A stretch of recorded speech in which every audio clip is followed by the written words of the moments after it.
Kwanza nikiri, ni kweli tumeandika barua kwenda bodi ya ligi, na sio barua ya kulalamika, ni barua ya kutaka kupata ufafanuzi zaidi wa kikanuni. Mkubwa halalamiki. Sasa sisi Simba tumlalamikie nani? Hamko kwenye hizo level za kulalamika. Yani sisi tumlalamikie nani? Yani nani wa kutuonea? Sababu kulalamika ni umeonewa alafu unalalamika. Sasa sisi wa kutuonea nani nchi hii?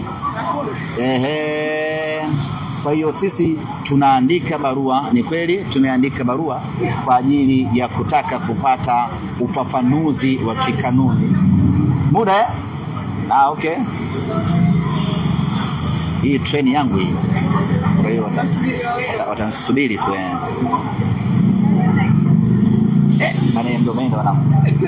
Kwa hiyo tumeandika barua ya kutaka kupata ufafanuzi juu ya baadhi ya mambo kuelekea katika mchezo wetu wa dabi tarehe 1 ya mwezi wa 3, na hatungependa kuyaanika wazi ama kusema wazi ni mambo gani ambayo tunahitaji kupatiwa ufafanuzi, na tunafanya hivyo kwa ajili ya kuepusha taharuki.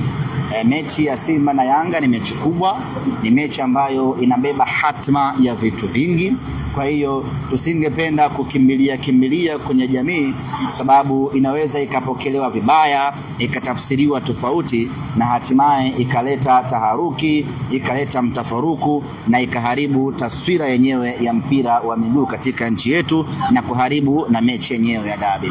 Kwa hiyo tumeandika hiyo barua, imekwenda bodi ya ligi, na bodi ya ligi wameshatujibu, wametupa ufafanuzi, mambo yanakwenda vizuri kweli. Hatuna mashaka, mambo ya kuridhika mpaka nipewe mwongozo na viongozi wangu.